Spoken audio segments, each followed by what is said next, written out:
Okay.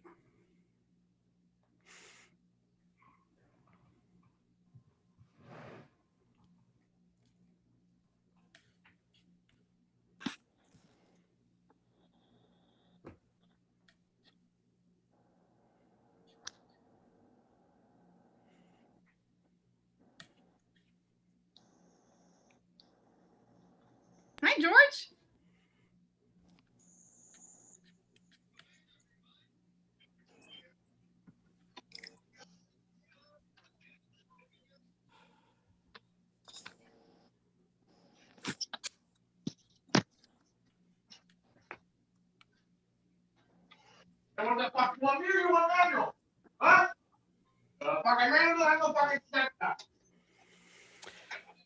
Okay, well, hello everyone, and welcome to an exciting event that's for the Portuguese Beyond Borders Institute at California State University, Fresno. This is part of our fall lecture series, and we are very delighted to have today's panel. Welcome to those of you who are following us on the webinar. Thanks for registering, and welcome to the students from the various high schools and as well as community colleges and from the CSU system. And welcome to those who are following us on Facebook Live. Okay, we are there as well. And just to know that this will be recorded as well and will be put up on the Fresno State PBBI YouTube channel. So, our theme today is Fado, the soul music of Portugal, as a friend of mine likes to call it, and indeed also a world heritage music that should be preserved and defended according to the United Nations. And we are doing this in commemoration of Amalia Rodrigues, who, for those who are following us, these young people here with me know Amalia quite well, better than I do. Probably the only difference is I actually did see Amalia live, and they're too young for that. But yes, I did see Amalia live. That was the highlights of one of my careers, as far as I was a Portuguese radio broadcaster in 1982 when she sang in Artesia, and I was able to interview her. And believe it or not, the recording is lost. And so there were actually reporters there from Portugal. Just a little bit of a side note, and she said to me, she turned to me and she said. I asked her if I could have a little bit of an interview with her, ask her a couple of questions. She said, "What station are you with? Who are you with? I don't have time." And I said to her, "I'm actually with the Portuguese station here in California, very little. I'll talk to you." She didn't want to talk to the other press, so she talked to me because she figured there weren't going to be any offensive questions on my part. I was just thrilled to speak to her. And so we're going to be we are commemorating the 100th birthday of Amalia. Will she be alive? She died in 1999. If she was alive, she would be 100 years old. Her birthday was in July, and we are actually going to have three events at PBBI. This first panel with young Portuguese-American Fadistas. In the spring, we'll have with a little bit more of the veterans also that have been continuing this tradition of Fadu here in California. So welcome to all of you. And I'm going to just ask you, first of all, to introduce yourselves and to tell us a little bit about your Portuguese connection. I know all of you are heavily involved in one way or another with the Portuguese-American community, and also tell us how you came to Fado, because it's not something that just happens, especially your generation in Portugal. There's more people who don't like Fado who like Fado. It's changing, but it is something that is not all too present in your generation. So I'll start with there in the middle, as far as I can see there, which is Angela Brito Baldwin. Angela, if you introduce yourself, tell us a little about your Portuguese connection and also how you came to Fado, please.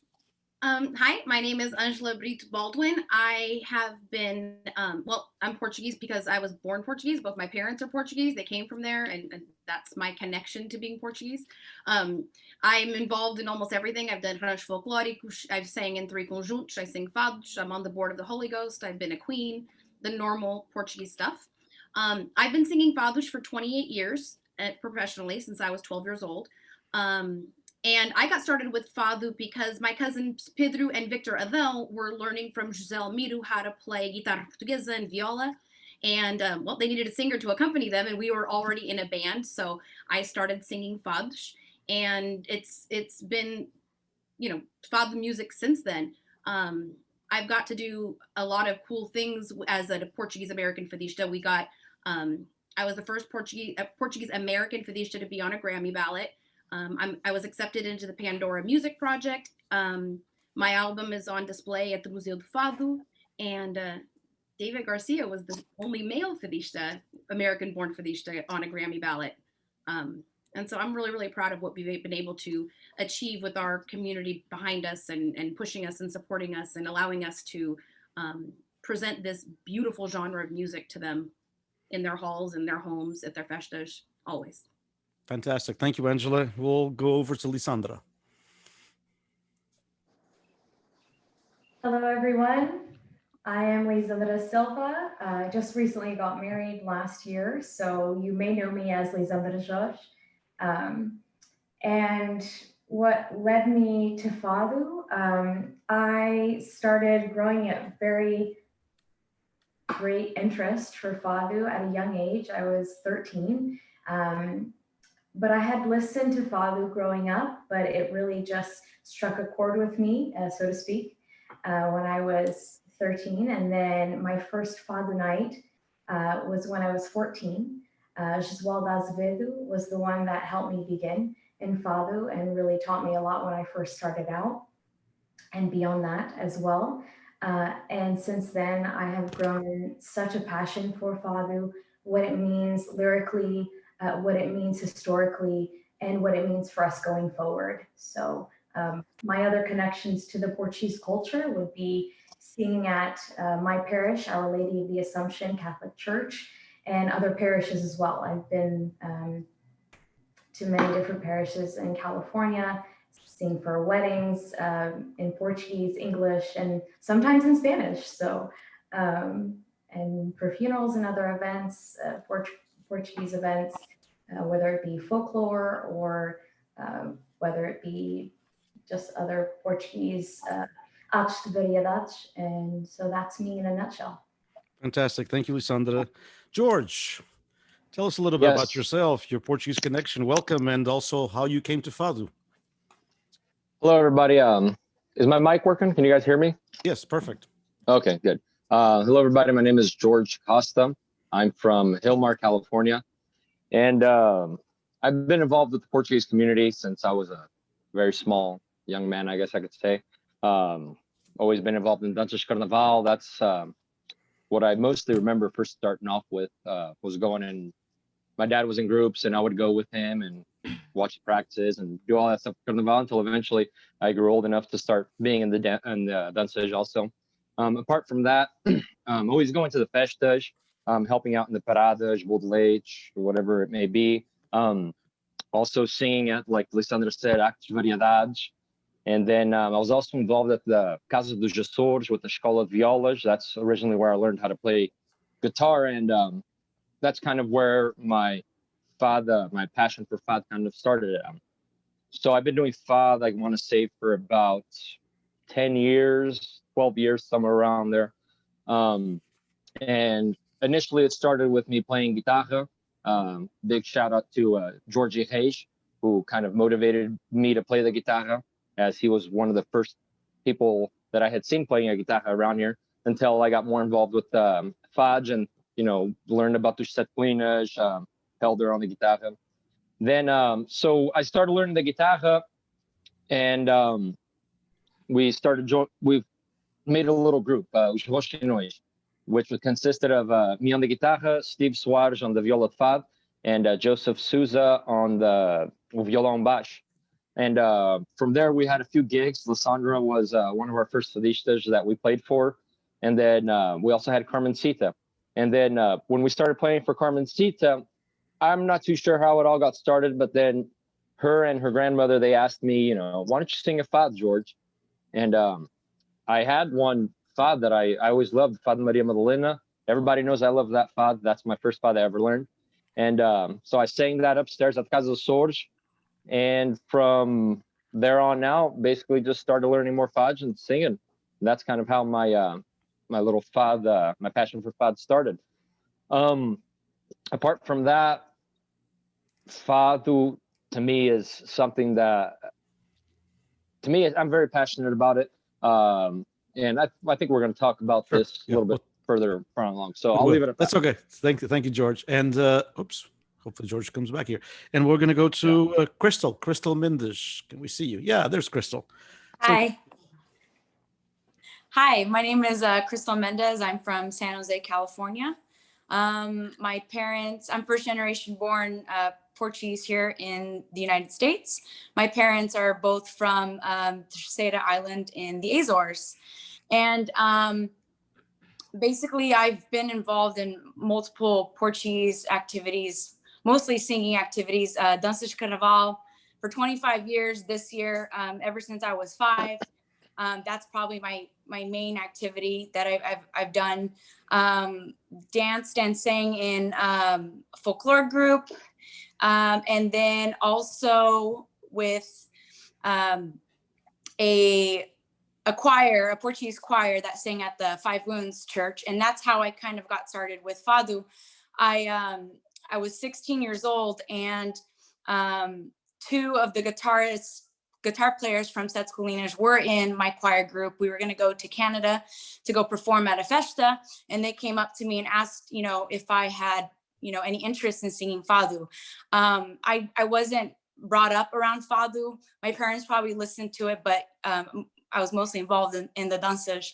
So I said, sure, I went to Sr. João Cardeit's house, and as most of you guys know, he has a room full of records, and he got some like 5 or 6 fathers that were more appropriate for my age. And then I started listening, and my first time singing Fado was in Canada, in a Fado house in Canada with Sr. João Cardeit, Manuel Escobar, and Chico Ávila. And since then, I've been singing for 14 years throughout California. I've also sang in Terceira for the festas of the São Joaninas and festas de praia. So did get a few gigs there in Portugal, but for the most part, just here throughout California in all of the festas. Fantastic. Thank you, Crystal. And David, Senhor Garcia.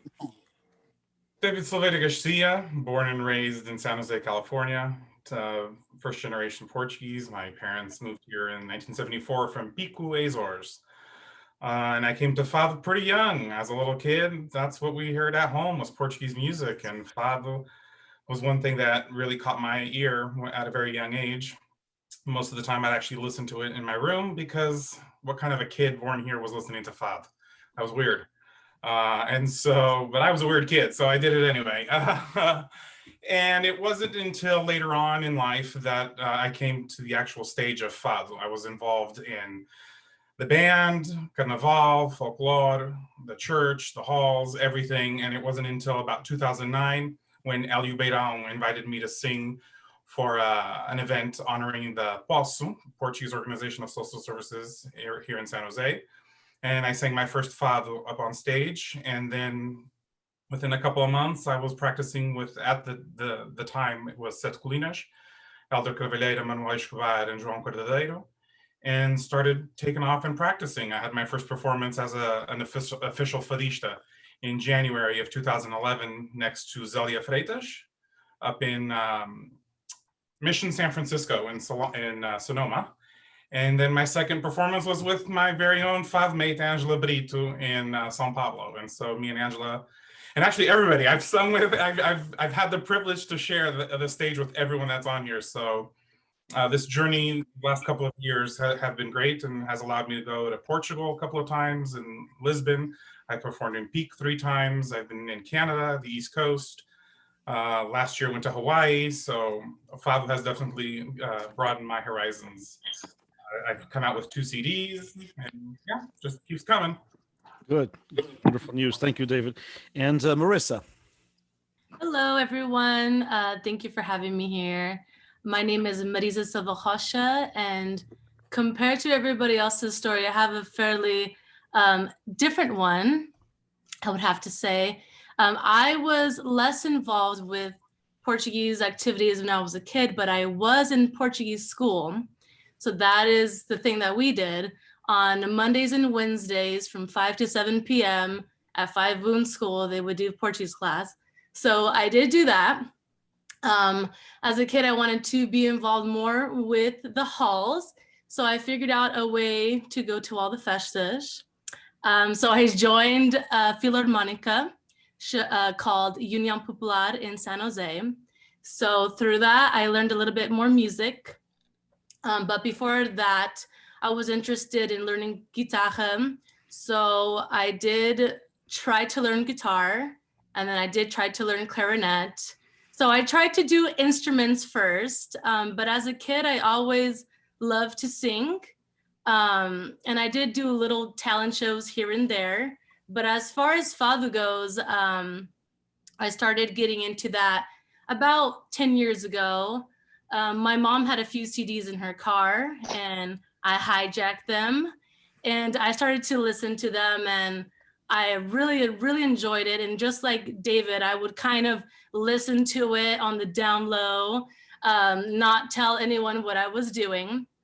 And so I grew to love Amalia even more because as a kid, I was introduced to her. My father is from Viseu, Portugal, and my grandma, his mother, is actually a fan of hers.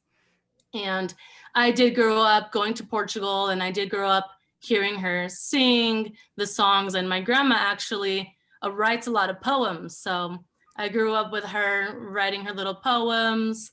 And also I was born in San Jose, and so was my mom, and so was her father, but her mother was from São Jorge, Azores.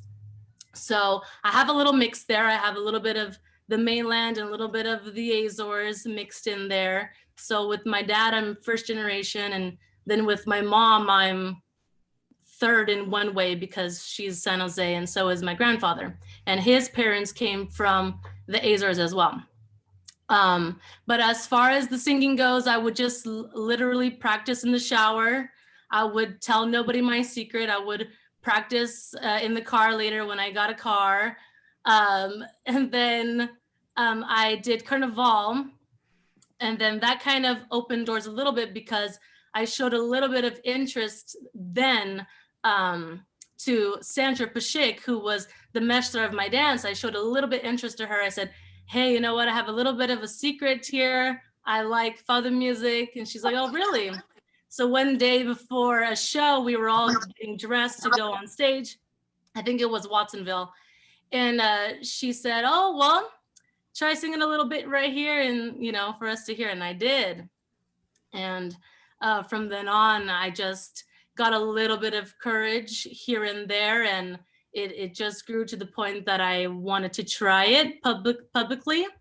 So about 4 years ago, I was invited to sing in Stevenson by Lenny Pereira. And from then I showed a little bit more interest in Fadu.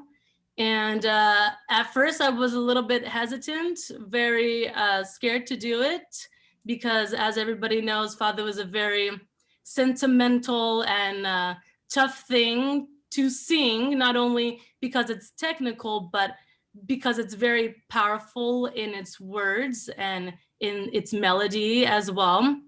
That it takes a certain type of person to want to sing it. Yes, it does. But in another way, it's a scary thing to unleash your soul to everyone that can hear you. So it took some time for me to want to actually try to sing in public. So I think I've been singing now just for about 4 years. And since the quarantine and COVID, I lost my job. So I've had more time to focus on music. Whereas before I was more focused on my career, on my family, on my job. So now I have a little bit more wiggle room and I've really enjoyed it. It's been fantastic. Great, and thank you. And so we will go to Vivian, the hometown girl here from and Fresno State alumni, I may say so. Yes, go dogs, Vivian. Bulldog born, bulldog bred. That's right. Hey, you got it down. Yeah, so my name is Vivian Sunch, and I live in Hanford. I've been here since I was about 14, 13 or 14, about there. I am a Fresno State graduate, and I did graduate from the College of Arts and Humanities with a major in music education, specific focus in voice and choir. So that is what I do. I teach at Sierra Pacific High School in Hanford, and I saw the participants list. I see some of my students on here, so yay, kudos to you. And so I teach choir and musical theater there, and I direct the musicals and all that over there.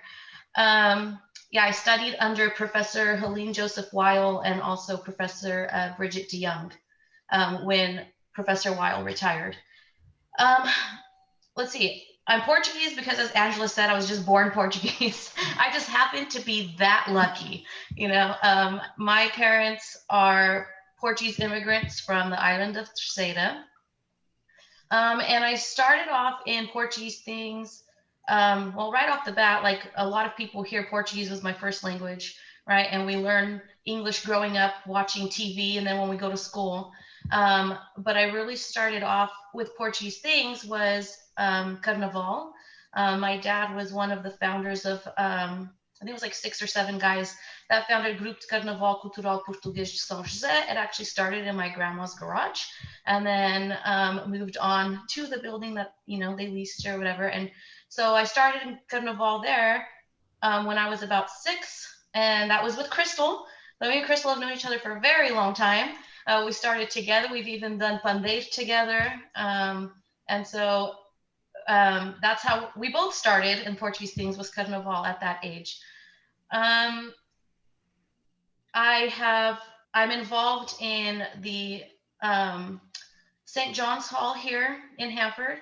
My husband was actually the president of that hall for like 6 or some years. He was president for a very long time there. So I'm involved with that a lot. I've done some folklore. I've done some group de cantage and all that. But mostly Carnaval. Fado didn't pique my interest until I was about 11. And even then it was very minimal. It was a trip that I took to Portugal, and I actually, Crystal was actually in that trip too. And I stayed with her at her aunt's house over there in Praia for like a week. We were there all summer, and we started listening to Dos Pontes, I believe. And it was Canção do Mar, Dos Pontes, that's what got me. And it's, you know, but that was pretty much all I listened to, was Dos Pontes. And it wasn't until later when I joined a band that my husband was in, and that's how I met him. And we started doing some folklore music, and then it kind of moved on to Fado from there. And then we decided at the time, my parents had a cafe here in town called the Sunshine Cafe. It was only open for about 5 years, but it was really little. And so he decided he wanted to do a little Fado night. So we did very like Portugal style, very quaint, quiet. We sold, you know, people came, and it was a small area, and I stood in the corner of the cafe, and we put on our own night. And that's how I started. And then I kind of just started getting invited from there. And yeah, other than that, I have been able to sing at events recognizing Senhora Lucia Noia, which was awesome. One of my favorite Fado nights ever was that night. Jim Costa was there. I was recognized by the Sopas organization from Tulare, nominated as Portuguese-American Artist of the Year in 2018. So that's cool. I got some fancy certificates from Congress and Senate in Tulare County and state of California that I have up in my office at work. And yeah, that's the extent of it. I haven't sang Fado outside of California, though. I have not been that lucky yet. So I've done Carnaval outside of California, but not Fado. You will. And and your students say the best choir teacher ever, so congrats. Oh, yay, I didn't even see that. Thanks, guys. Thank you all for your introduction. We're going to move on to the second question. and so all of you have done other things, from Carnaval to Actos de Variedades, to all different kinds, to singing in church and weddings and different perspectives. And so my question is, why is Fado for you a very special genre? What does it mean to you? And what feelings does Fado evoke in you when you sing it? And we'll take the same kind of so the same order that we took before. That way it's easier. Everybody kind of remembers when they go. So I'll repeat it again. So what does Fado mean to you? Why is Fado a special genre? Because if you chose to go to it, it's because you feel that it is a special genre. Marisa said, and she's right, it's a very tough music to sing. I mean, we can see it by when we hear Amalia, who we are honoring tonight. And so what does it mean to you, and what kind of feeling does it invoke in you when you sing the Fado? And we'll start with Angela. Wasn't expecting that one. For me, it's a couple things. One, it brings back nostalgia. My dad played guitarra portuguesa, so the sound of that guitar in itself just is comforting for me, and it keeps me connected to him in some like weird way. But I like it. I like that he loved the music and he would love to see me sing it. And I feel like I'm making him proud when I do that. And the other thing is that Fado makes me feel Portuguese. Like, I feel like it's one of our greatest traditions, one of our greatest treasures that we have as Portuguese people that we didn't have a lot of when I first started singing. Now, I mean, all of these voices are brilliant. And we even have more that aren't on this panel that I've had the pleasure to sing with. And every single one of them is just phenomenal in their own way. But when I was starting out, there was no other kids that sang Fado. And it made me feel scared, because Fado is such a difficult music to sing. It's not just the diction and pronunciation, but also, having the emotion that equates with the words that you're saying, which when you're young, it's really hard to understand things about, tristeza and ansiedad and all that kind of stuff when, I was just learning how to sing it. So for me, it brings back nostalgia. It brings me back, singing with my cousins and growing up with them and watching them progress as they learned. It was one of the funnest times of my life, because we spent every weekend together. We were always rehearsing, and if it wasn't a band gig, it was a Fado gig. And so it brings back just happy memories.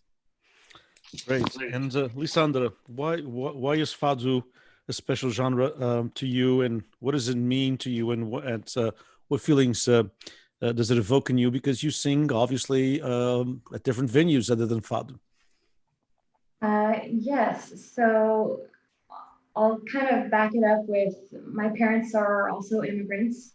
They immigrated here in their later 20s, in the 70s. So they are both from São Jorge, and my mom is from Topo, or Vida do Topo, and my dad was from Centennial, which is now in ruins due to the earthquakes that happened in the past. But just in knowing how they left their country, their home, and came to the United States, and that saudade and that longing. And saudade is a word that's in many lyrics, many Fado lyrics. So just in knowing that, and especially because I have family back there too, and I miss them so much, and I have that longing to see them yet again, whenever that may be, I can sympathize with them in part with that. But I can only begin to imagine how much more longing, how much more saudade they feel. So I try to invoke that as best as I can when I'm singing, because there's some in my heart is like really tugging at me right now, because that really speaks to me. There's more to the word saudade than meets the eye. And also I love how melancholy the melodies are. I was attracted to that. I like being different, and I'm pretty unique, I guess you could say. So being attracted to those melancholy melodies and just all of that attracted me. But Fado is not just about the melancholy side. There are happy fados, exciting ones, sassy ones, passionate ones. So there's so much more to fado than just saudade and sadness and wearing black. So I will put that out there. Fantastic, thank you. Yeah, some strong emotions. George, why Fado? Why is Fado a special genre to you? The same question. What does it mean to you, and what feelings does it evoke in you that are different than some of the other type of singing that you've done? Why Fado? Why Fado? I guess I could kind of go back to what Angela and Lysandra kind of touched upon. It makes me feel Portuguese. That's one of the most Portuguese things there is. There's actually a fado that I sing that talks about how fado and bullfighting are one of the most Portuguese things that there are. That's apart from that. Why fado? It's just to me it's like it's a sea of emotions when it comes to fado. You can portray what you want to portray when you're singing a fado. You could say what you want to say when you're singing a fado without really saying it. It's just I don't know really how to word it, but it's very mysterious. Very mysterious type of music. The thing that I love the most about it is when you're singing it, and it could be whatever kind of fado it is. It could be a happy fado, a sad fado, a love fado, which I love fads about love. So, but when you're singing it, it's something overcomes you, and you try to portray that emotion that's in the song through your voice, through the way that you sing it. That's why most of the time when I sing fado, you're going to see me with my eyes closed, and then I get a little bit sweaty. It's just because I really get into it. That's one of the things that I love about fado, that you choose which emotion you want to portray, and through the fado that you're singing, and you go with the flow. I don't know. So. Indeed. Okay. Fantastic. Yeah. And it is traditional to just close your eyes when you're singing fado, isn't it? Yeah. Crystal, why fado to you as well? Why is it a special genre? What does it mean to you? And the same thing, what kind of feeling do you get from singing fado that you don't get from being in a dança carnaval or anything else? Yeah, so I kind of second what everyone's said. You know, it makes you just feel super Portuguese. But not only that, you can, you know, sometimes people don't like to express their feelings, you know, by talking or you know, in other forms of communication. And this is a way that you can express your feelings and your emotions. And like George, I love singing with my eyes closed as well. And it's just something I do. That even when I've sang the American national anthem a few times in different events. And when I sing now the anthem, I find myself closing my eyes because I'm feeling the song, right? And I got that through fado. And I just feel like it's a different way for you to show your emotions. And also, one thing that's different about fado, it's the singer is the leader. So you can do any types of stops and pauses in fado because you're the leader. If it's a slow song and you feel like you want to take that break and just go off with it, and then as soon as you start singing your next lyric, the guitarists also feel it and then, you know, accompany you while you're singing. So I just feel like you can, it's not like a dança carnaval where it's a music that goes on and that you have, you know, these set of lyrics. It's something that, you know, you can totally make your own. So that's what I love about it. Great answer. And I know that some of this might repeat, as Crystal said, you know, there's a lot of things that, you know, evokes in all of you the same, but it's so interesting that each and one of you has a little bit different take on it. And that's wonderful. And Marisa, the same thing, you know, fado is a special genre. And what does it mean to you? And what kind of feeling do you get? What does it evoke in you when you sing it? So that is like a very loaded question. So first of all, I have a bunch of notes over here, but I would have to agree with Lysandra, that it does evoke a feeling of saudade, just like her. I have family back in Portugal, and I think about them, and the music talks about saudade a lot, and when you sing it, you definitely feel it. And not only that, but as all the other participants said, that it makes you feel a connection to your heritage, to Portugal. I actually adore the history of Fado immensely. From beginning, middle to now, I adore the history. I love the history of Amalia. I adore the person that she was. For me, Fado, I love that it's also connected to the ocean. It began with, sailors, and in that area of Lisbon, in that area of Portugal. So I connect a lot with anything that has to do with the ocean, with boats, with sailors, anything of that nature just fascinates me. I love the beach. I love everything aquatic. But then in another way, Fado is, for me, is very therapeutic, because just like Crystal said, it allows you to share feelings and emotions that you wouldn't otherwise share, because some of it's just really difficult things to even imagine talking about. So when you sing about it, it's a little bit easier. So I find it to be very therapeutic. And then George said something else, that he likes it, that it's a bit mysterious, and that the poems and the lyrics have second meanings. And actually that is very important to me. And I do adore that as well, because back when we see the history of Fado, that is kind of the way, when they were under Salazar, that was kind of the way that they got away with saying certain of things that they wanted to say. They would say it in a secretive way. They would have phrases meaning with double meanings, because at the time everything was very controlled. So if they wanted to sing a Fado, they would have to get it approved first and things of that nature. So they had to, the poets themselves and the artists had to figure a way to speak to the people, because Fado is the music of the people. And so they had to be a little bit clever. And I like that. I like being a little bit witty. I like to be a little bit clever. I also like the challenge of it all. So as many of us already said and established, that it is a very difficult genre of music to sing, but I adore the challenge and I love to learn new things. So I love learning new words in Portuguese. I love practicing them. I love looking them up and seeing what they mean.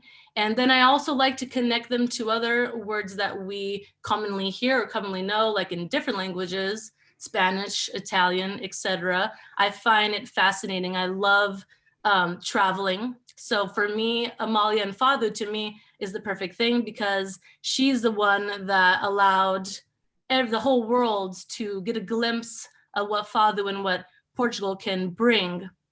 So for me, I love that aspect of it. And I feel very proud to say that I'm Portuguese. And I feel very proud to say that I'm a Fadista, because it's a very, to me, it's a very touching thing. So I told you it was a loaded question. I'm telling you. Okay, well, you answered a loaded question very well. Thank you. David, Fado to you. You're a young veteran of Fado with 2 CDs have come out. And what is it evoking you, and what is the difference? What feelings? And to you, what is the difference between that and all of the other great creative projects that you've been involved in?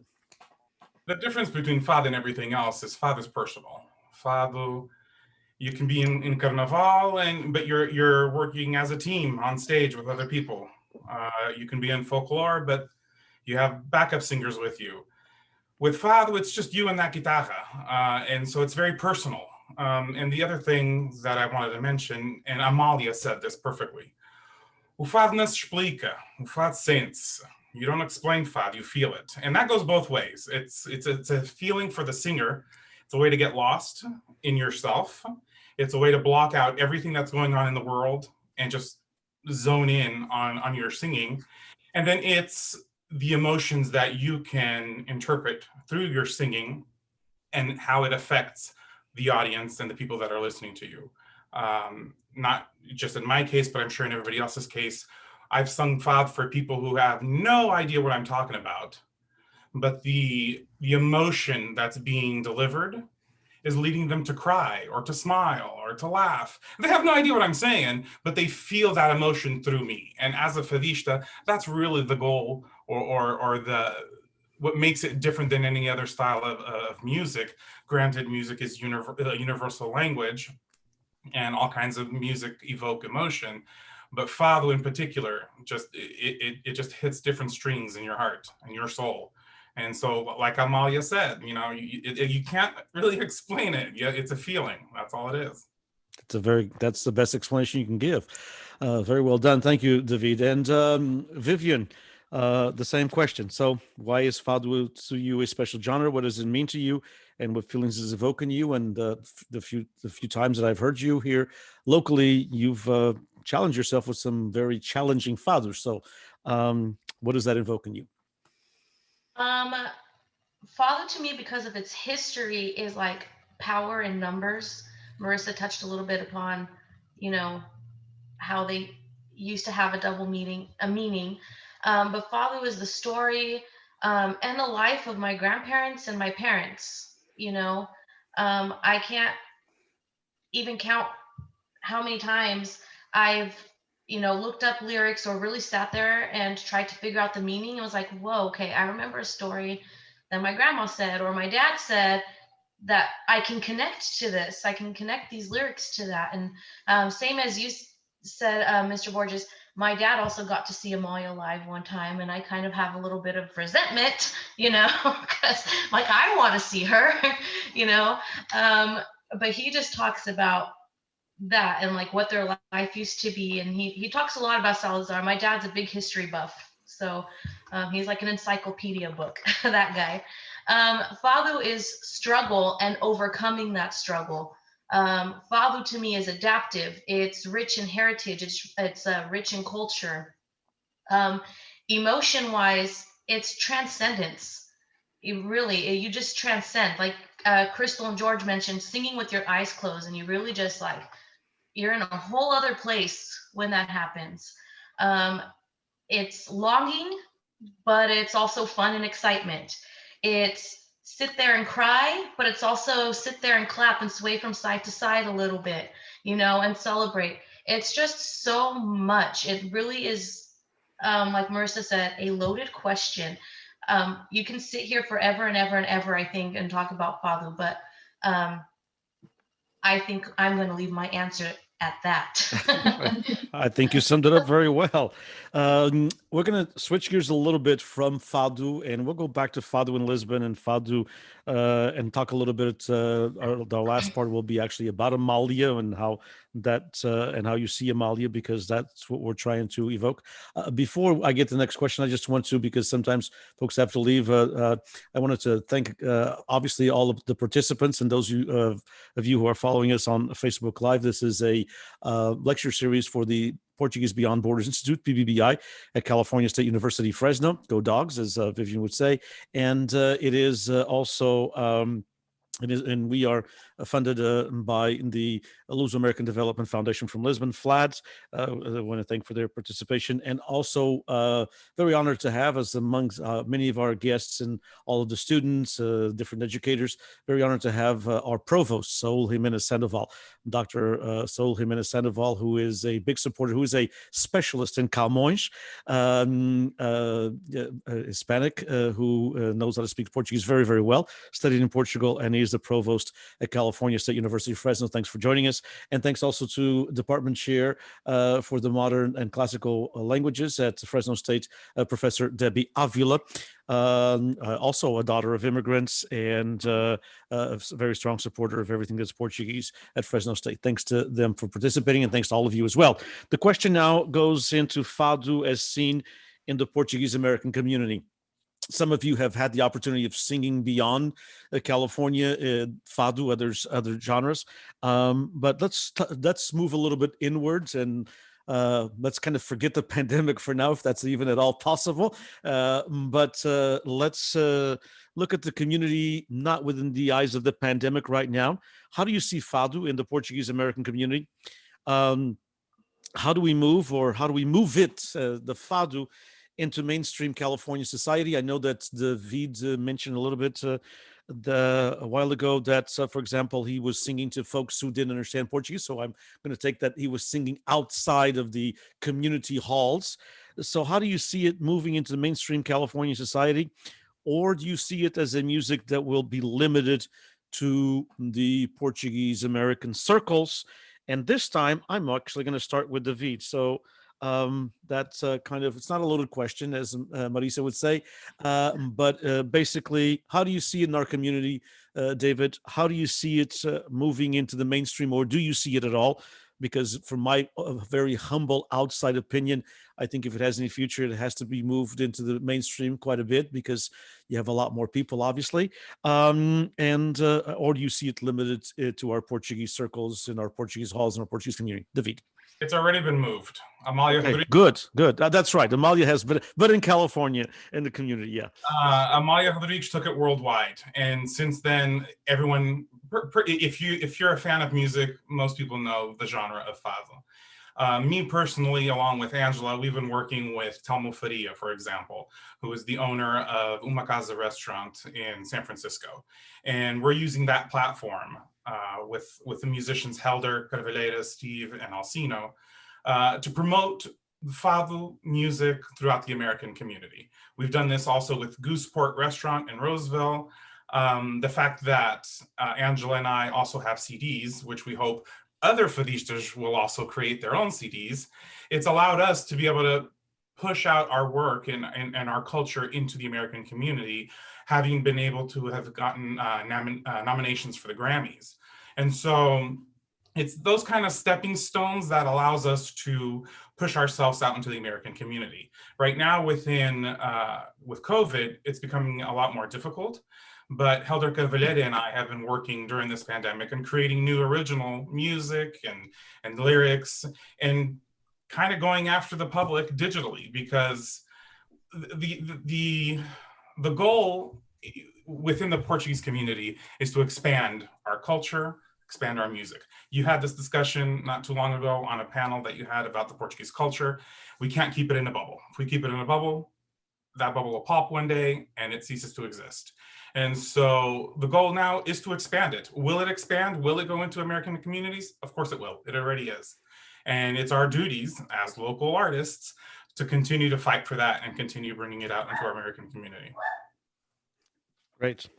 Indeed. Okay, so there's one opinion. I'd like to get everybody's opinion on that as well. So the same thing, how do you see it in our community? How do you see it moving forwards in the community and even outside the community? And in the community itself, how do you see it as well? So we'll, after David, we'll go over to Lisandra, por favor. All right. I do agree with David already. Amalia was an icon, and she did bring it worldwide and fascinated many different types of people and all different types of countries. But I do believe we have to do a service to our culture and Fado. We have to pursue its fate, its future fate, which Fado means fate. We really owe it to Fado and owe it to our Portuguese heritage to not only sing these lyrics with passion and with meaning behind them, but we need to understand them and we need to explain them. I know David is really good about this. Angela is really good about this. A lot of you are. I've sang with actually all of you on stage before as well. The more we can explain what the lyrics are talking about, because people want to hear a story. I used to give a lot of tours at Gallo Winery, so people are in it for the story. And the facts and just the beauty of it all. So they want to know. And a lot of Portuguese-Americans, they may not speak Portuguese. They may have grown up like you and I hearing this music, but they may not understand it. And so what they're really looking for and what we really need to teach them is what we're singing about. And so when I go to different events and I explain what the Fado mean in English, and then it kind of just, it just explains it better and people understand it and feel it better too at the end of it. I know music is universal and you can feel the emotions, but also understanding the story, I think, is a very crucial part of bringing it further and not remaining in that bubble as David described. So just to clarify that, so you kind of use it as in a pedagogical way. In other words, there's kind of a teaching moment for someone who doesn't know Fado by explaining a little bit of what's going on. Yeah, Okay. definitely. Okay. Crystal, your thoughts on that? How do you see it in the Portuguese-American community, and how do you see it if you can see it besides, as David did and very eloquently and forcefully and rightly, that Amalia has brought it to the world. But how do we bring it, or do we, to the California society as in general, as David and Lysandra has said? What are your thoughts on that? Yeah, so unlike David and Angela, I've only sang Fado at Portuguese events here in California, whether it's at a festa or a small Fado gig at a restaurant or at a hall that's not related to like a festa that's all weekend. I was going to in March I was going to have the opportunity to sing with both of them at Uma Casa in San Francisco. But due to COVID, that got canceled. So I would have had the opportunity, but I've watched multiple videos of them at that restaurant in San Francisco.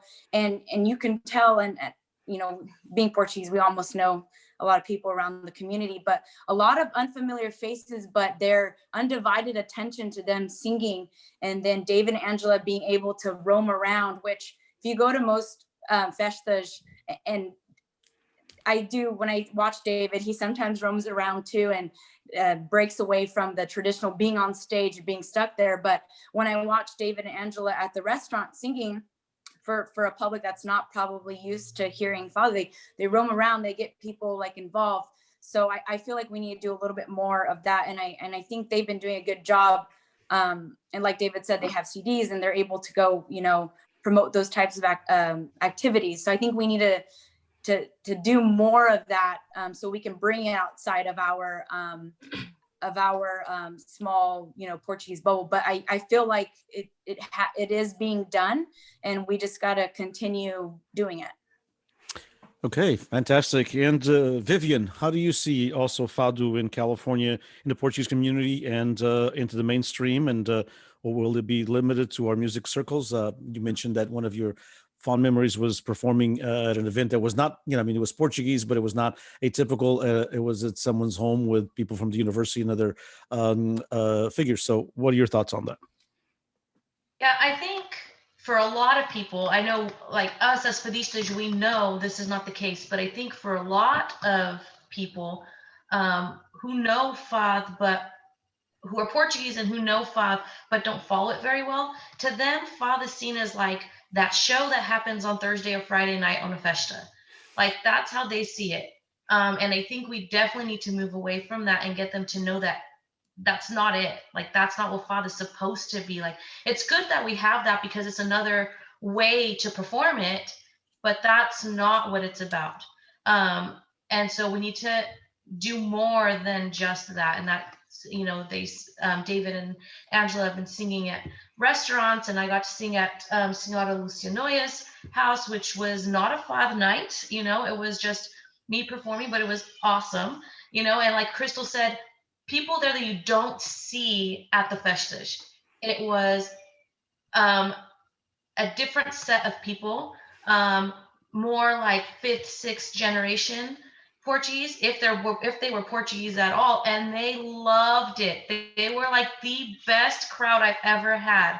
I mean, they were dancing, they were clapping, they were cheering, they were asking for suggestions. It was awesome. Amalia made Fado famous worldwide. Other Fadistas like Anamora, Marisa, all them, they're continuing that. And so, but I think we need to keep helping them do that at a smaller level, because it's not just about the big stage. A lot of people hear about Fado for the first time from us smaller performers, not from the bigger ones. So we need to help those more famous performers get the word out.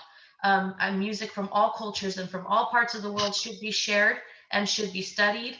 And I think that we would be very selfish to keep Fado to ourselves. Fantastic. And George, your thoughts on that? How do you see it in the Portuguese community? How do you see it surviving in the community and even going into mainstream California society? Okay, well, I love what Vivian had said about for the Portuguese community. And I think Helder says it's just like checking the list off the items. It's that show on Thursday. That's when we got to put the fudge in. So, it's nice to sing at those events. Mm-hmm. Obviously, we love doing that. But we just feel, I think as Fadistas, that sometimes people, they don't pay enough attention. And there is some disrespect towards the Fado when it comes to that. People are talking. That's one thing that I wish would change. And that I could say mostly happens over here in the festivals around in the valley. I've done events up in the Bay Area that I love doing that, because when you go up there, people love to hear Fado. Most of the time they have to pay for their ticket for a dinner. Then you have the fudge, and so people are there for the fudge. They're genuinely there because they love Fado. So that's how I kind of feel about it in the Portuguese community. Back to we were talking about Uma Casa, that I had the pleasure to sing there. I think it was in November, December, somewhere around that time. It was right before COVID. I think it was the last guest to go over there. An event like that, to me, that was awesome. We had some Portuguese people there from the community, and we also had some people that don't know what Fado is. And to me, and I think the rest of the Fadistas, they could, back me up on this. When you're singing to a crowd that doesn't really understand Portuguese, doesn't know what Fado is, they are just so much more attentive to it. They love it. They get really engaged in to whatever it is you're trying to engage them in, with clapping, or just if they're, they'll be quiet when they see that you're really putting an emotional song out there. And what Lysandra also said, it's very important that you tell them the story about the Fado that you're going to sing, because that also makes them tune in even more. They're not going to understand you, but they're going to feel that feeling. So moving forward, I think that putting it on the mainstream, David already said, Amalia did that for us, but more locally, one thing that I have been noticing a lot is at the Gallo Center for the Arts here in Modesto, we've had a few pretty big gigs there, that there are a lot of people that aren't Portuguese and whatnot, but you really grab their attention. So for example, they had a talent show last year, which I was a part of, and I went there and I sang a Fado, and I won the male vocalist award there with the Fado, and a lot of people, they had never heard that. Thank you very much. And right before I came on stage, the announcer said a big old story, this music has over 100 years history and whatnot, and really, brought it up, and people were all like, whoa, wow, you heard it in the crowd. And then when I came out there, I sung it. 90% of the people didn't know what was going on, but they applauded really loud. And like I said, I got that award. And apart from that, there's a couple more events that the Gallo Center for the Arts puts on that I've gone to, and it's a lot of people in English. I mean, a lot of people that don't speak Portuguese, they only speak English, understand that. And I talk to them, and they love that stuff. So where was I going with this? I started rambling, sorry. That happens with Portuguese, okay? Yeah, exactly. But you were saying, I don't know how important it is to go beyond the community. I thought that you were going. Yeah. The thing is, those are only a couple of events that we get around here.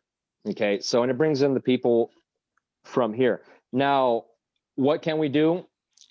It's hard to say, but like David has CDs out, like he was saying, and Angela, and they do things like that. I think we need a little bit more of that. But using venues like the Gallo Center for the Arts is definitely a good way to put our music more on the mainstream side. They put advertisements, there's websites, Facebook, social media in general that we use to put that out there, and just make the people a little bit more knowledgeable of a different type of music. And, it's a whole different type of style, and go from there. So indeed. And Angela, your thoughts on the Fado music within and the community and outside the community and mainstream, as been mentioned by David. You've had a couple of projects that you've been working on, and so your thoughts on that. What can we add to that? I know you can add something to it. Well, like David said, Amalia took Fado outside of the United States, and outside of Portugal. And one of the things that I admired most was she had CDs that were in completely other different languages, and she has live shows where she's singing in Tokyo to people who don't speak Portuguese, and they're all singing the words to all the songs. And it's just incredible how, they love the music so much that they can sing along with her, not even knowing the language. One of my other favorites is when she's in Italy and she's singing the song and she has Italian players behind her and she's getting annoyed that they're not going faster. And she just stops singing in the song and she's all, te mando doppio, doppio. And she's like, she just breaks it. Because that's just the type of performer that she was. And we have places like the SF Jazz Center in San Francisco who bring these Fadistas from Portugal, not for the Portuguese community. The majority of the tickets that they sell to these events are to Americans who want to see more Fado. And so certain people were put on the circuit. Anamora was put on the circuit. Marisa was put on the circuit. Raquel Tavares was in talks to be put on the circuit. And they have a smaller, if you've gone to the SF Jazz Center, you know that behind they do like symposiums and small things in a smaller room. And we've been in talks with them about doing a symposium with local Portuguese Fadistas and allowing people to come and see that for a much, reduced rate, and getting to know about the Fado. Because when you see Anamora and you see Marisa, for us, it's brilliant. We understand every word she's saying. It's really magical for us. But they come over here and they don't speak a lot of English. So they do the sing, stop, sing, stop, sing, and they don't really talk to the audience because they can't. And I think that that's something that us Portuguese-American Fadistas can provide to that same crowd who's willing to pay Uber money to go see Marisa and Anamora at SF Jazz, and might also be really willing to pay, a little smaller fee to come and see us talk about Fado and, explain what it really is and what the songs mean. I think that for a while, Fado in California, we were being inundated. It was every festa. It was all the time. It was the same people every other weekend. And it got to the point where people just kind of stopped coming, or they stopped having as much of anticipation of these shows. But I think that now that we've had this big long break and we haven't had Fado around for a while, and everybody's going to be really thirsty for that nostalgia and thirsty for, the emotions that Fado evokes. And I think that if we, we talked about this in that other seminar, getting young people involved in the halls, letting people make decisions to have other types of Fado events that aren't just, pão e queijo Fado events or like sit down dinner Fado events, and really making it and making it attractive to a younger base. Because I know that I'm the oldest on this. Sorry, Denise, besides you, I am the oldest on this panel.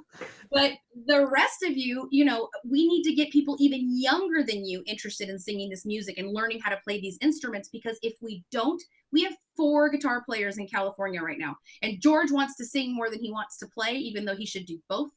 And we've got Elder, we've got Chico, and we've got Steve, who's learning how to play guitarra portuguesa. But if we don't have anybody besides those guys, we're not going to be able to do live shows. That's an instrument that's it's lacking people. It's so difficult to play, and I understand that. But we really, really need some young people to get up and hopefully pick up that instrument and keep that going. It's a very good point. It's a very good point, which we need to touch upon. May I, just real quick, I don't mean to interrupt, but I want to kind of say something that Angela brought up. I think that a lot of Portuguese people are stuck with the Upper Valley and Bay Area, and us Lower Valley, South Valley people, and even like down to Artesia get a little bit forgotten, because my husband has been playing guitarra for many, many years, and he has played, I think, for David and somebody else, and and he's the one who's played for me. I'm sorry. So, for many years. No, I'm not saying it that way. I'm just saying, like, what I'm saying is the people who do like Fado need to branch out more. It's not just Gilmar and North, and I think that's part of the struggle that I've gotten as a performer, is that I get forgotten down here in the South Valley, and so I literally only get performances, very few from it's Mr. Borges, Mr. Denise Borges, or the hall that I'm part of, or every once in a while I sing in San Jose, but it was because it was my uncle's cafe, or uncle's restaurant. So people just need to branch out and be willing to hire outside of, other parts of California, because as Angela said, we got stuck in this cycle where it was always the same people, but there was plenty of talent out there. People were just not giving them the chance. So.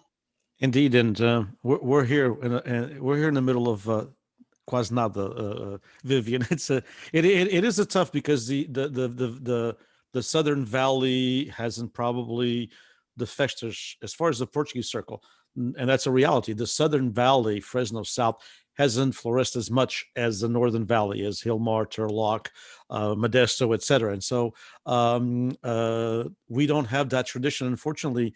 And I can only speak for Tulare, Visalia, Hanford, etc.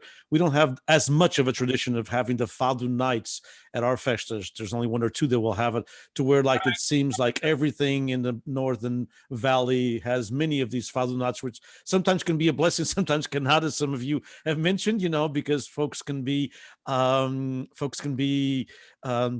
singing and nobody's, or not nobody, but very few people are paying attention. Many years ago, just on a side note, because I think it kind of relates, when I was teaching at the high school at Tulare Union, we used to do an Azorian Cultural Week, which I believe is still done. Of course, this year's different. And we brought the Portuguese band, the Filarmónica Portuguesa de Tular, to play a concert and an evening, for the students and the students' parents, and I had a gentleman who's passed away, Senor Candeias, who was in Portuguese bands all of his life in the Azores and then here. And he came to me and he said, "I've been playing here for 30 some years. This is the first time I enjoyed playing." I said, "What do you mean? You've played all over. You've played everywhere. You've been with bands, And he said, "People actually paid attention. I'm playing sometimes at a fest and everybody's at the bar, or they're doing this or they're doing that. I'm just playing because I love music. But here you had 500 people paying attention. Everybody's silent, everybody listening to the band." And so I'm sure that with Fado, you guys have experienced that as well. I've been to Noites de Fados where there's like 50 people, and I've enjoyed it tremendously. One of our local organizations here many years ago, I don't know, you were babies, 14, 15 years ago, did an event where they brought a Fadista that came from Portugal, and I think someone local as well. And they decided they were going to have 500 people. And I went because I like Fado. I love Fado. And my wife, I told my wife, this is not going to be a good experience. And it wasn't. And it wasn't because there wasn't 500 people that liked Fado. There was 100 of us that liked Fado. We were quiet and we were all ticked off because the other 400 did not like Fado. And they were just there to have a few drinks and, like at any other dinner. They were there to enjoy, their family and their friends. And we finally, unfortunately, left because I wasn't there to listen to people talk. I was there to listen to Fado. So, there is that event. But let's end this part with Marissa. We haven't heard from Marissa yet. But indeed, I think these are worthwhile discussions having as far as the entire community. Go ahead, Marissa. So I have a little bit of notes here. So I agree with what Crystal was saying, that we must be more interactive. So she gave the example of Angela and David in Uma Casa. They like to be more interactive and get the audience more involved. And like Lizandra was saying, tell them a little story, get them invested in the history, invested in the feeling. Also, the events that I've done a few. I've done 7 of them, and they've all been Portuguese events, but there was one event that was not, and that was Christmas in July, which was this past July here in San Jose. And San Jose Christmas in the Park Committee, they do a fundraiser every year in July to raise funds for Christmas in the Park of San Jose, a tradition that's been around in our city for over 40 years. And so this year they had to do something a bit different because of the pandemic. So they had to think of a way to do a virtual event, and they came up with doing a talent show. So they had different kinds of talents, different people with different ages. And basically you would apply, and then they picked who they wanted for the show. And that was probably the only show that I've done so far that was catered to a generalized audience, not only a Portuguese community. It was broadcasted on a local channel on the TV, and it was on YouTube Live as well. So that we need to do, get more involved with events like that whenever we see something, if it's in our city or nearby, take advantage of whatever it may be, just so you can divulge the Portuguese Fado a little bit more and give it a little bit more exposure. And let me see what else notes I have here. And I agree with Angela a lot when she said that we need to influence the younger generation to be more involved with Fado, because just like she said, once these guitarristas are not playing anymore, who's going to be playing for the artists? So I believe it is very important to start influencing the younger kids now. Just like I think my daughter might be a music lover too, because she's only 3, but she already sings daily. She has a voice already. So who knows, the sky is the limit. I'm gonna try to involve her with Portuguese events. I'm gonna try and involve her with music. So we'll see if she loves Fado as well, but she has already been to plenty of my shows and she even wants to get up on stage. So we'll see what happens there. But also, I'd have to say that I saw Marisa live for the first time ever when I was around 19 years old. And this was in Santa Cruz. And just like many of the panelists said here today, that those type of artists, they already do have a following that is not Portuguese. And when I went to that concert, it was a eye-opener for me because of that alone, actually. Yes, and other things that I learned during that show that I loved, and that it also influenced me dramatically to dive in a little bit deeper after I went to that concert.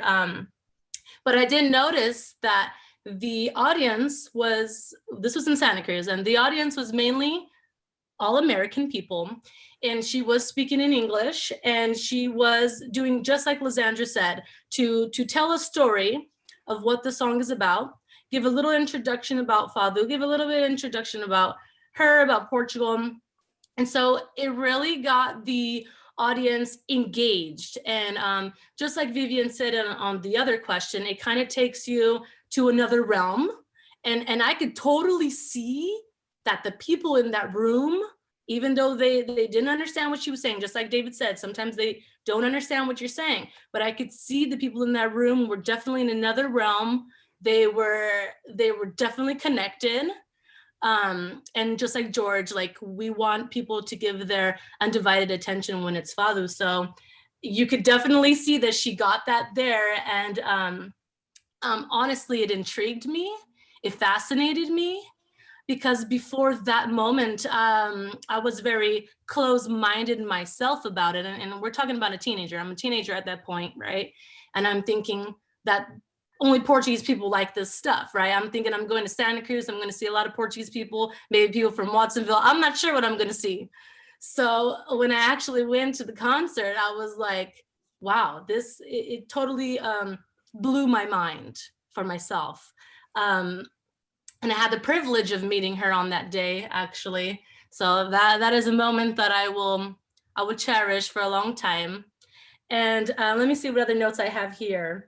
I also like the fact that that Fado has the greatest capacity of being one of the most collaborative music that we can find. Why? Because we, just like Angela said, we have a lot of artists, we have a lot of talent, but not a lot of musicians. So if we are more collaborative, that is just an idea. If we are more collaborative and work together as a team towards a common goal of pushing this to the mainstream, because here in America, we always say teamwork makes the dream work. So if we continue with that kind of mindset and being more collaborative, I'm telling you, we can accomplish a lot of great things. So I think going forward, whenever this COVID decides to leave, I think that is going to be the thing that is going to keep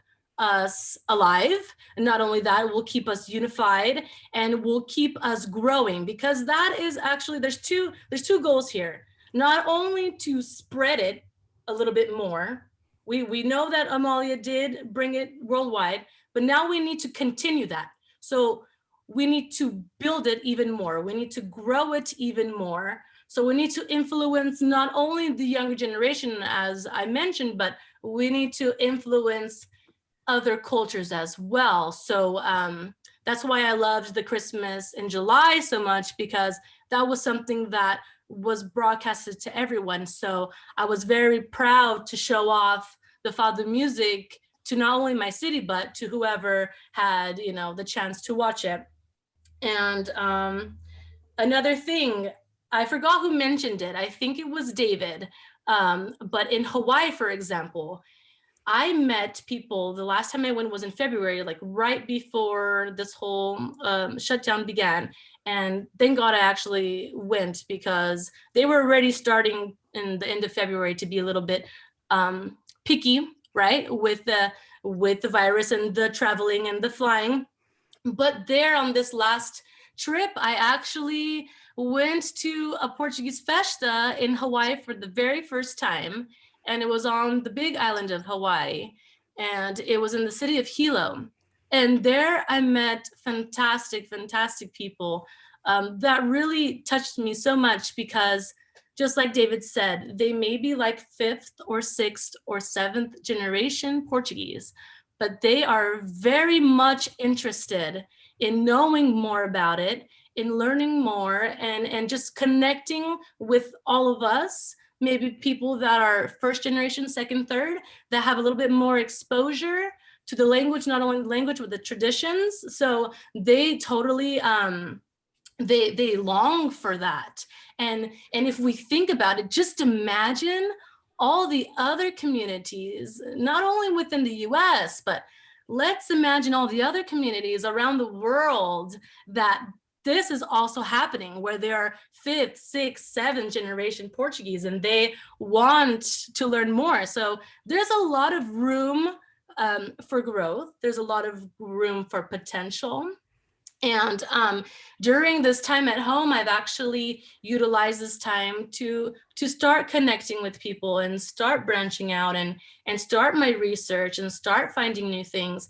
And I've encountered a lot of different people from all over the world as well, that they actually become in shock to some degree that a Portuguese-American is willing to sing this kind of music, because the generation there in Portugal, they aren't as connected to it, but they are beginning to be. And just like we see, there's a little fascination with Portugal.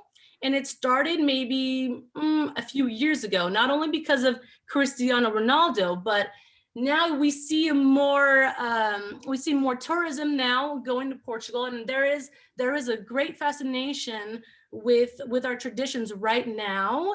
And to answer your question, if we want to bring to the mainstream, then we must catch the wave, capitalize on that, you know, and try to bring it forth even further and spread it out a little bit more. So I hope that answered the question, and I'm sorry that I went on and on. That's okay. I had promised you about an hour and 15 minutes. We're just over that, about a minute. So we're going to go to the last question and ask every one of you a couple of minutes on it.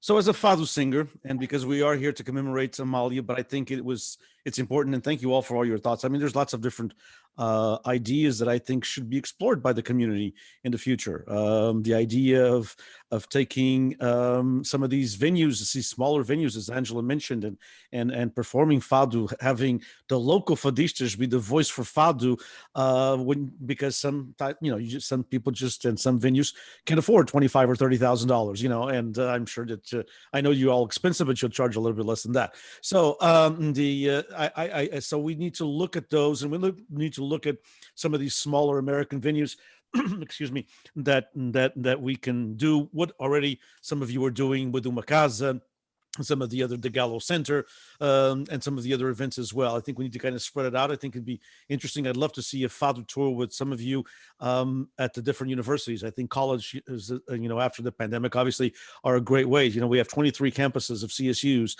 and it'd be great to expose these students to Fado through, some of you can go to one, others can go to others, to others, it depends, geographically where we're located. But I think that college is a good way, as all of you know from your experience. It's a very good way to get students who are taking music to get involved and to learn about music. So even when there's universities that do not have Portuguese programs, I'm talking about, there's only a few of them, 6 or 7 CSUs, but there's 23 of them, and I think we can look toward that. So as a Fado singer, and as we are paying homage to Amalia, what does Amalia mean to you? Some of you have touched a little bit on that, but what does Amalia really mean to you? What are your thoughts about Amalia, this icon, and at the same time, this revolutionary? I just finished reading a book that was written about her that talks a little bit about how some people at one time, and some of you know this and some of you don't, I'm sure, but at one time it was thought that she was an agent for PED. PED was our secret police. That was horrible. That used to take people in jail for nothing, and that's not true. This book proves that she actually helped funded some of her concerts, the opposition, okay, and the left-wing opposition at that time in Portugal. And so she was a little bit more of a revolutionary than many people thought she was, and she used she used it in her own. She used her talents and her status in society to do some things that we are now only discovering 20 years after her death. And as you all know, and all of you follow Amalia, that for right after the revolution, she wasn't very popular. Right after the revolution, there was that connotation, and it was one of the greatest injustices committed to such a towering figure, was that for about a dozen years there, she wasn't really very well accepted in Portugal, and that's something.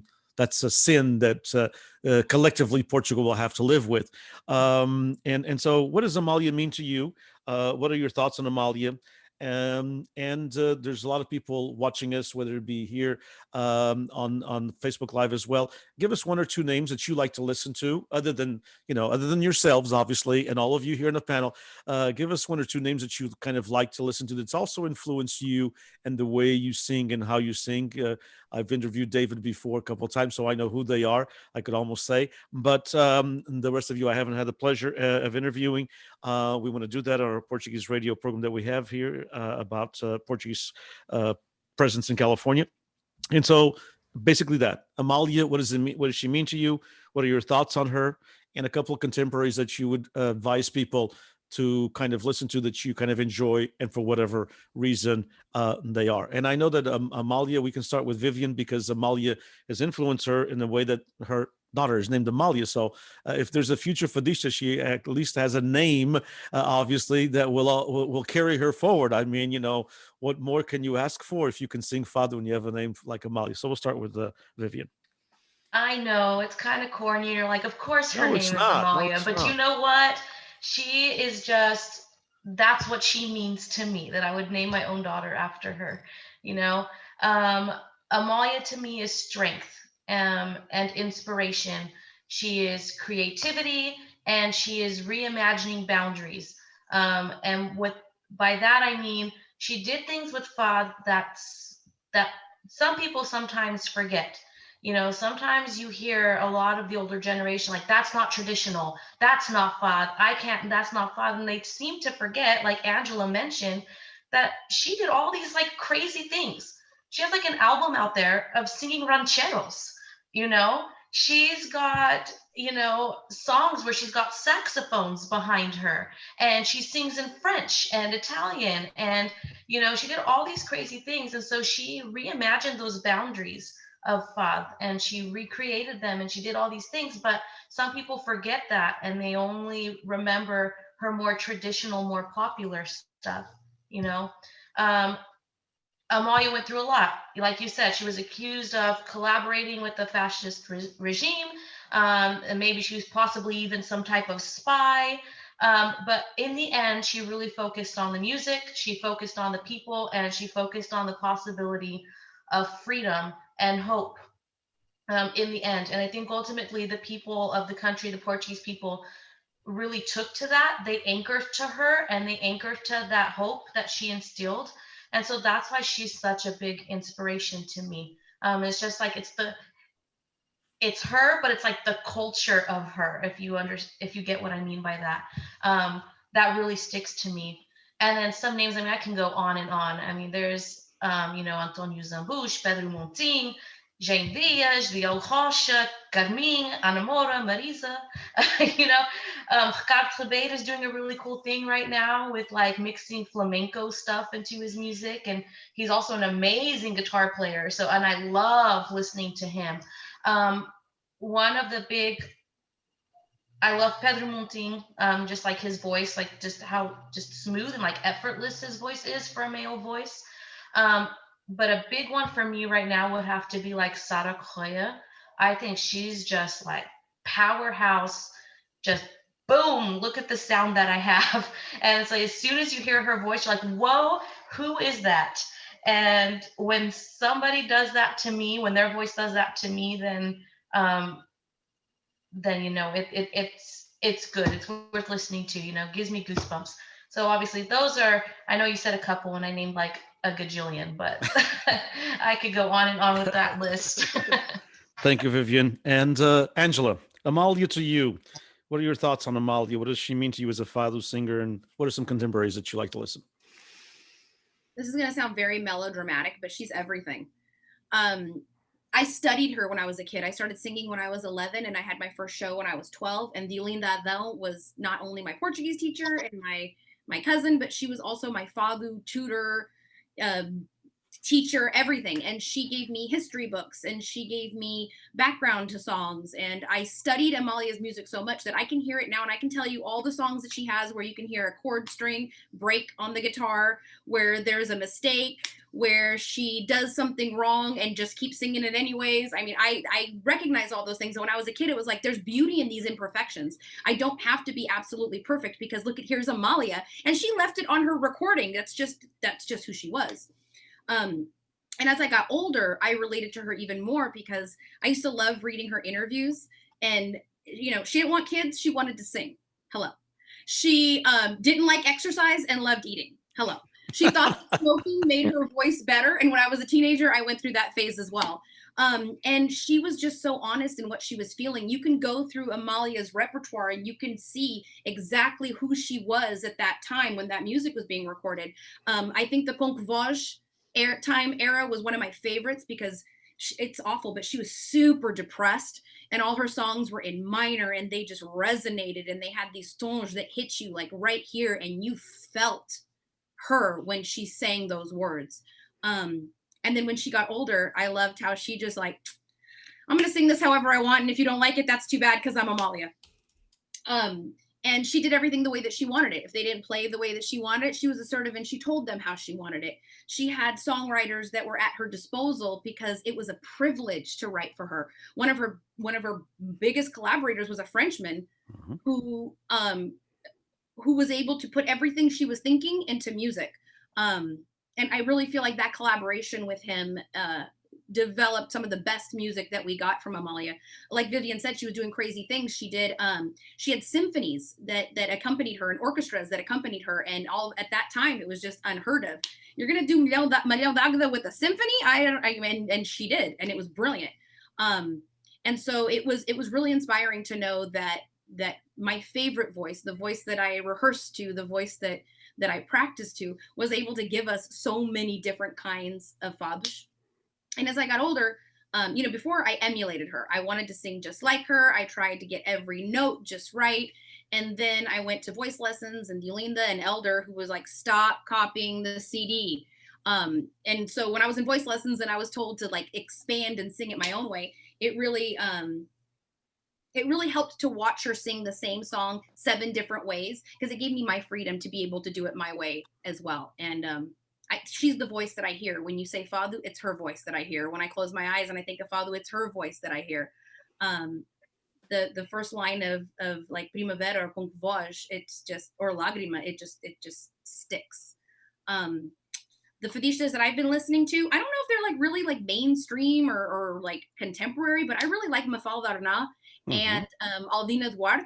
Aldina Duarte is one of my favorites because her lyrics are just raw. Like she sits down in the middle of whatever pain and misery and suffering she's going through, and she writes it all down. And then she sings it with that same emotion. And I really respect that vulnerability and that strength that you can show in vulnerability. And it reflects in a lot of her lyrics. And I like that a lot. And then like the powerhouses that I like is like Carminho. I think she's probably like one of my favorites right now that's big. I love Ana Laís. But I've really been enjoying watching things on Instagram and like no-name Fadistas that are at these like Fadu houses that they put up. Some of these people are just brilliant. And yeah, that's about all I've been listening to. Fantastic. Fantastic. What a great way to also describe Amalia. When you hear Amalia, you hear Fado. That's what it is. Exactly. Lisandra, your thoughts on Amalia? What does she mean to you? What are your thoughts on her as yourself a Fadista? And what are some of the contemporaries, some of the what that you listen to, whether it's contemporaries or not? What are some of the Fadistas that you like to listen to?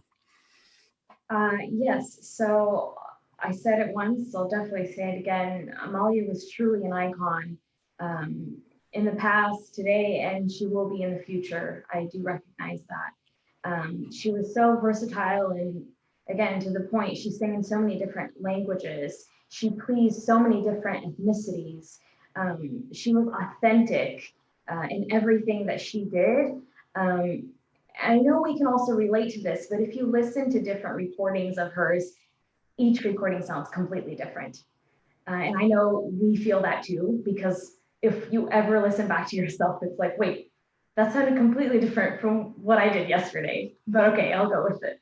So just hearing that authenticity in her voice with every single recording, she put in her all with anything she did.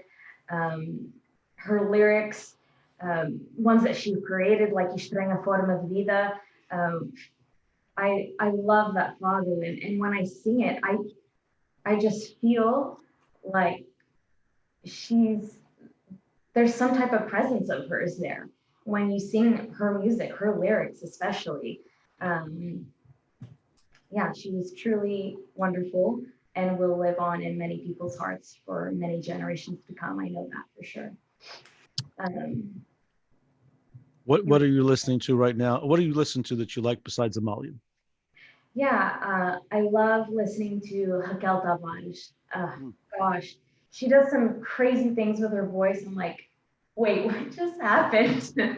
And she just pulls in her audience. It's amazing to watch her and what she can just do with her voice. She sang Foi Deus on one of the Portuguese talent shows, and I heard her do a duet with one or two of the people that was on that talent show, and that was pretty awesome to watch.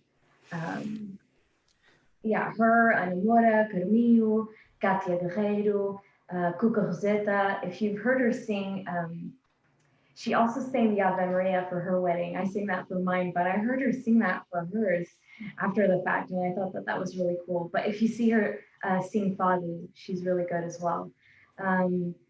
Gisela João, Teresa Tapadas, Joana Mendoeira, Teresa Tapadas and Joana Mendoeira, I had the grand pleasure of singing with them. Also Mara Pedro, and I know a lot of you have as well. So being able to share the stage with them at one point in time, and also listening and admiring their music and what they've created, that's pretty amazing too. So.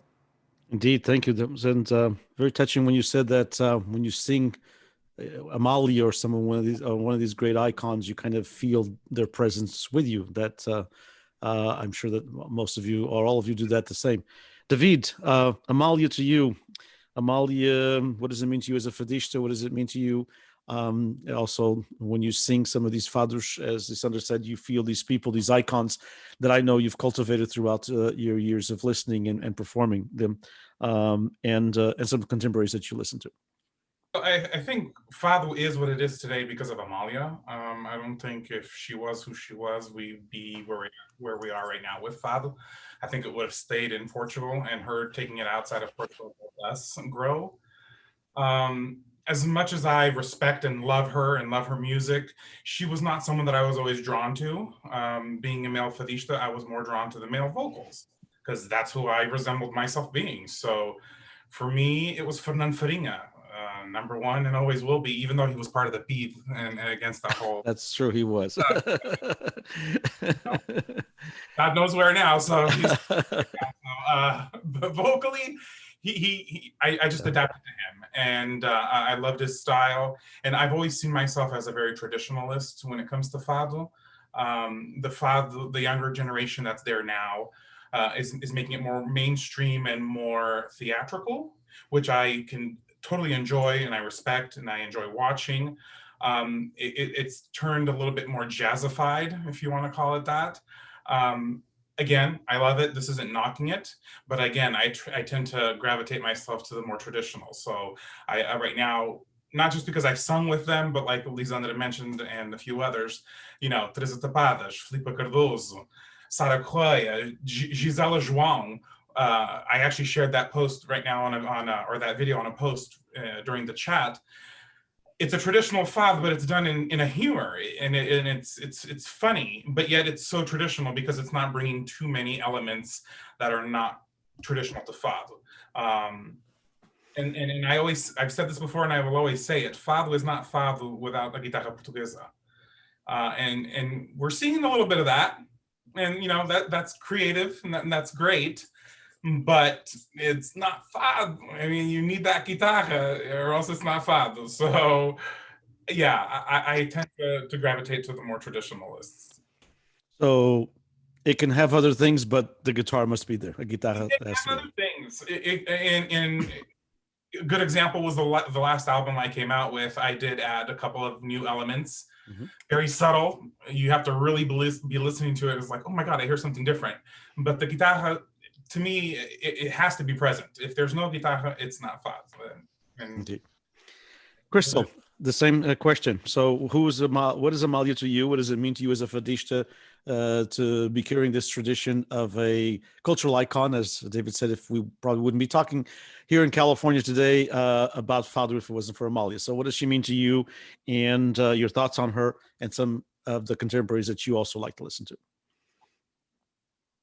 Yeah, you know, as most people think of her, she's the queen of Fado. And, you know, she's an inspiration and gave people a lot of hope during difficult times. And like Vivian mentioned, you know, it's funny because some people do think that Amalia is seen as, you know, if they don't know her as well as, you know, old-fashioned or, you know, that traditional style of fado, but as we all know, she's not, and she led the path for all of our favorite singers today. So if it wasn't for her being different, we wouldn't love the people that we love today, and the singers that we listen to and we idolize today. And so it's very mainstream, but it's, you know, I love her, and that's one of my favorite singers is Marisa. I've seen her 4 times, and I know she's transitioned a little bit, you know, to the jazzy style as David has said, but I've seen her multiple times, and she will always still be one of my favorite singers of today. And I sing a lot of her songs because I like the lyrics, and I like the meaning that are in the lyrics, and the way I feel like she's kind of like Amalia, where she doesn't sound the same in any of her recordings either. So and I love a lot of other singers as well, but she will always be my favorite. And I've seen Anamora is another one that I really like, and I've seen her in the Azores and got to meet her too, and she's just a very nice person and very down to earth, and I idolize her as well. Indeed. Okay, fantastic. George, your thoughts on Amalia and your thoughts on singing the music that Amalia made famous, and some contemporaries that you like to listen to.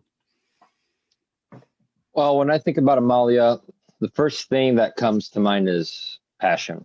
That's what I got the most out of Amalia. Just, you know, we always talk about she was the queen of fado, and she took fado mainstream. She took it all over the place. But, you know, just obviously I've never seen her in person. but I've seen videos. And just her being on stage and her presence, and she puts everything that she has into the song that she's singing. You really, it, you see all of her passion that she has for what she does and what she loves. And the way I look at that is that that's where the bar was set. You know, it's like when you think about Fad, you think about emotion, you think about passion. She was the face for that, in my opinion. And especially when we're singing, you know, we've already said it before, it's, you're portraying the emotions in that song. And I think Amalia was a big part of that. Just because, like, I don't know, she's the queen of Fado, and just, she throws everything that she's got into it. And you really feel that with her music. When she sings, you're not listening to it, you know, you're feeling it. That's what's going on there. Apart from other musicians, ones that I've kind of idolized and have led to my style of singing is definitely Kamane, and Carlos Ramos, and also Fernando Farinha. Those three guys, they sing more of the Fado Castiço, the older style of Fado, and that's what I love. And then for singers that I like to listen to today, apart, you know, Kamane, I love listening to him. There's also Marco Rodrigues, which is a great singer. He's a little bit more modern. I love what he can do with his voice. Raquel Tavares is an awesome singer. I think Lissandra was talking about her. And then also Sara Correa, she is awesome. And then, like we were saying, sometimes I'm on YouTube Music, just type in Fado, a specific type of Fado, and I just let it roll. And then you see people that are just randomly singing at Fado houses that, you know, I don't know their name, but they're awesome. They got potential.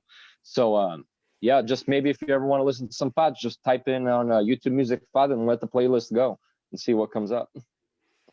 Okay, thank you so much. Indeed. So you're one of those traditionals as well. I mean, Fernando Farinha. So we have and Kamane, of course, is kind of an icon now still.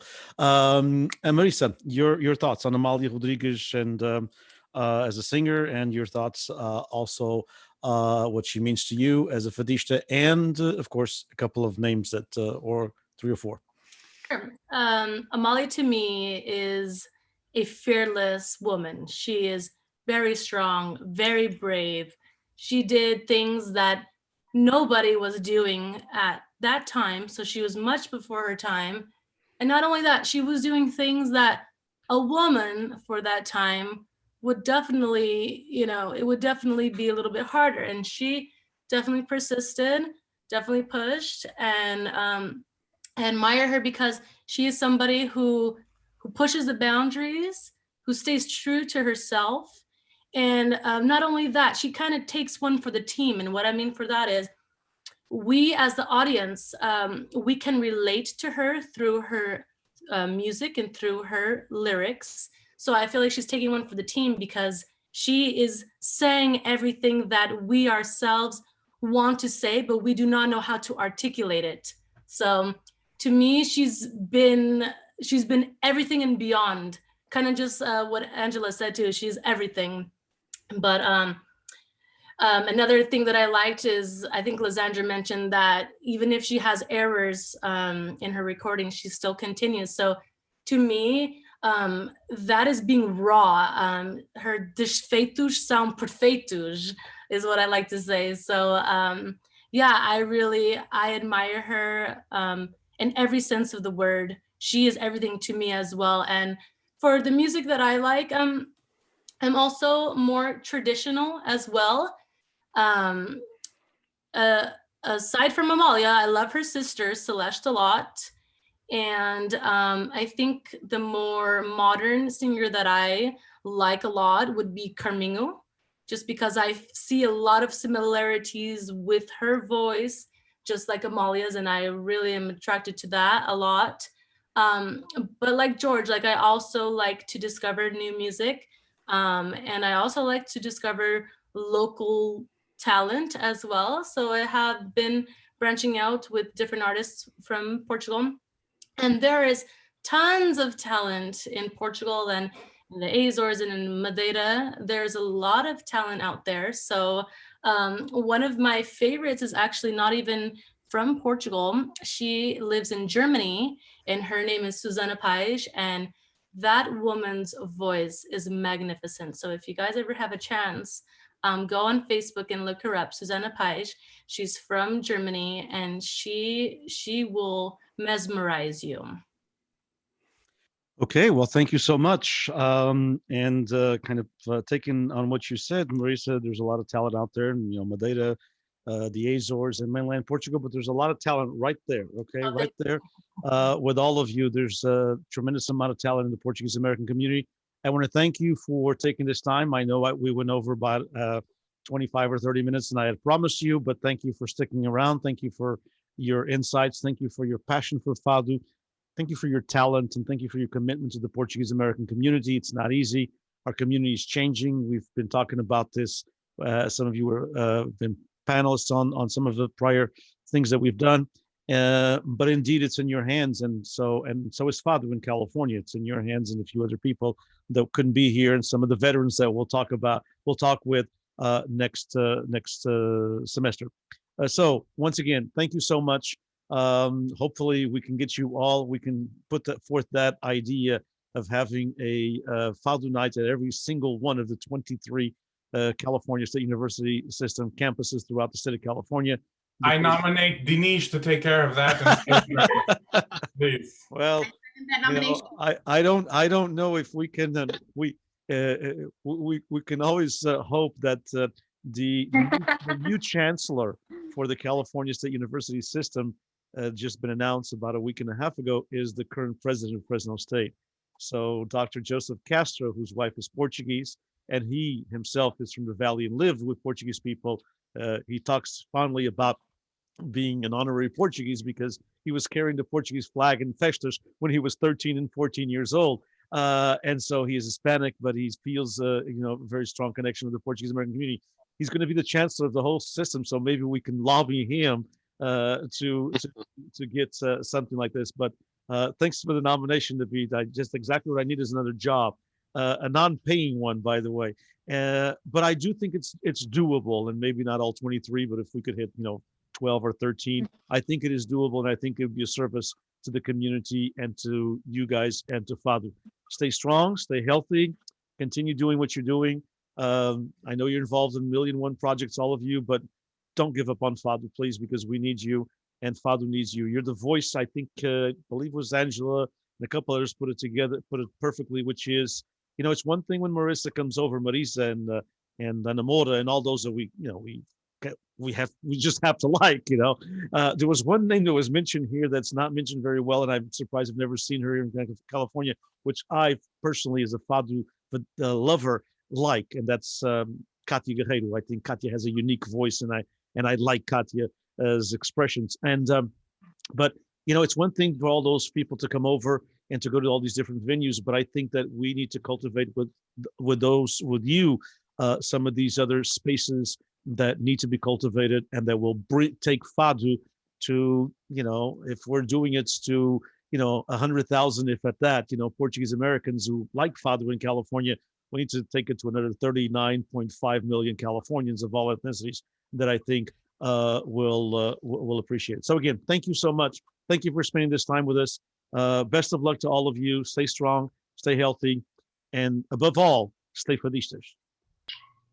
Thank you for having us. Thank you. Thank you. You guys are the best. Thank you so much. Take care. Bye-bye.